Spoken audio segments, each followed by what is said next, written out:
Back Hi, again, Marianne. good to see you Mark again. James is from Mojo U in the UK, and he's working with myself and the Master Advisor program to make sure that small businesses get a great heads up on what to do around GDPR.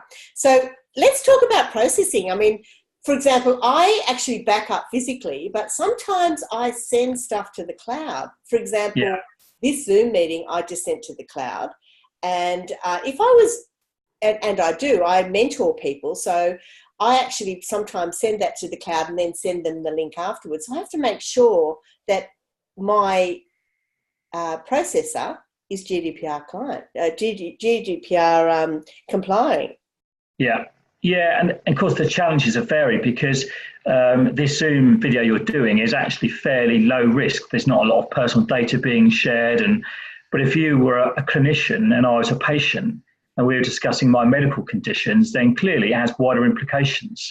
So yeah, we have an obligation in Europe if we are processing information, that means storing or using. So if we're storing information with another legal entity, so a cloud-based service provider, the question for us is, or the opportunity for us is, well, we need to know what they're doing with this information. How do they secure it? How do they delete it? Who has access to the information? Where is it? What country is it sat in? We have a legal obligation to make sure that those companies that have our information are doing what's right and appropriate with it. And we have to get some forms of guarantees that are doing the right things with our information. So the likes of Google, Google Drive, Microsoft, all those players are doing lots of work. Infusionsoft, HubSpot, all those providers we use. It'll also impact those companies that provide websites for companies where they do process data through it. How secure are those sites? What information again are they storing? How is that being stored, shared, and accessed? So it's quite a big piece of work. So in the pack we spoke about in the earlier video, one of the things we've put in there is a questionnaire for those people. So look, you've got our information. What do you do with it? We need to satisfy ourselves that you do look after it, and there are appropriate security and measures in place to protect that information. Yeah, and one of the things I know a lot of small businesses do is that they outsource sort of a virtual assistant, and they can be in the Yeah, Philippines or in yeah, India.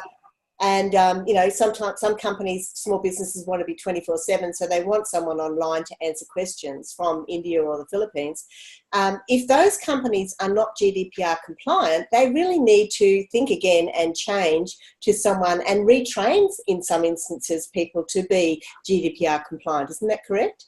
yeah. From our point of view, if we were to work with a processor in Australia, then we would look to put what they call a model contract in place, which is a pre-approved set of terms and conditions. So it's quite an easy process for us to do it. But beyond that, we have to satisfy ourselves as a controller in the UK, i.e., we are the legal owners of the data, that the process we're using in Australia is compliant, and they would demonstrate that through things like risk assessments, data mapping, so we can see how they do it, policies, procedures, those kinds of things, and where appropriate, where they've had independent verification. So in the UK, that would be through like an ISO accreditation where assessors independently audit them, but that tends to be bigger companies Yeah, because of the cost. In it the is the UK, cost. yeah, we have in the UK frameworks, things like they call it cyber essentials, which is a government minimum security standard, which gives you a degree of certification, which is quite low cost, and quite a lot of our smaller customers use that. But it's about satisfying data controllers that if you guys are processing information on behalf of a controller, then you're taking due care and attention. You do look after it. You do back it up, you do secure it, all with appropriate measures to make sure the data is safe. And the key is about appropriate, what's appropriate. Because, Absolutely. And I don't actually look after criminal records or health no, records. So yeah, for me, if I leave my office, I lock the door. I yeah, have filing cabinets that I can lock as well if I go away for a period of yeah, time. So I feel that, as a small business, I'm probably pretty up there with what I need to do from a data processing yeah, perspective. But I think everybody needs to start thinking this way, because in Australia, it's my view, and a view of quite a lot of people that I've spoken to in the legal profession, is that Australia is going to become more like GDPR, our regulations, and so we may as well start implementing them now, even if we don't have EU customers. Yeah. I mean, it's just good. I mean, in some respects, it's just a good thing to do because, I mean, from my point of view, I kind of feel that, you know, if we care about our customers, if we value our customers, if we value our employees and that kind of stuff, then we should look after the information that we process about them. Why is that any less important than the person, particularly if it's information about them, that if that was misused, then there's some likely potential harm that could come to the individual, whether it's emotional, physical or financial. We have a duty of care, and it's just good business. You know? It is good business. Yeah. And we've done loads of work with small companies just to help them rethink about their processes, and quite a lot of them we work with don't really have any processes documented. And when we sit down with them and help them understand what they do, they then question what they do and go, actually, there's a better way of doing it. So for some small companies, we've helped them become more efficient. So there are other knock-on benefits that we've seen as a byproduct of what we're doing in terms of helping them comply to regulations.